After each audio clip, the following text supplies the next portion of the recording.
Almost ಒಂದು 70,000 driven kilometre ಇದೆ diesel. So diesel variant Ford EcoSport. So rate ಬರೋದಾದರೆ ಇದು ಆಲ್ಮೋಸ್ಟು ಸಿಂಗಲ್ ಓನರ್ ಗಾಡಿ ಆಗಿರೋದ್ರಿಂದ ಬರೀ 70,000 ಓಡಿದೆ ಗಾಡಿ.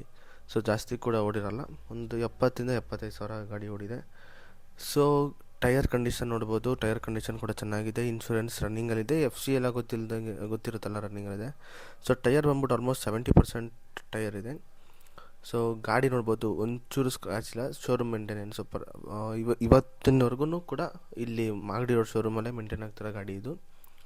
ಸೊ ಗಾಡಿ ನೋಡೋಕ್ಕೆ ತುಂಬ ಚೆನ್ನಾಗಿದೆ, ಔಟರ್ ಲುಕ್ ಆಗಲಿ ಇಂಟೀರಿಯರ್ ಆಗಲಿ. ಸೊ ತುಂಬ ಚೆನ್ನಾಗಿದೆ. ಸಿಂಗಲ್ ಓನರ್ ಗಾಡಿ, ಮಿಡ್ ವೇರಿಯಂಟು, ಟಾಪ್ ವೇರಿಯಂಟ್ ಎಲ್ಲ ಇದು ಮಿಡ್ ವೇರಿಯಂಟು. ಸೊ ಗಾಡಿ ಬಗ್ಗೆ ಹೇಳೋದಾದರೆ ಮಾಹಿತಿ ತುಂಬ ಏನಿಲ್ಲ. ಸೊ ಅರೌಂಡ್ 70,000-75,000 ಓಡಿದೆ.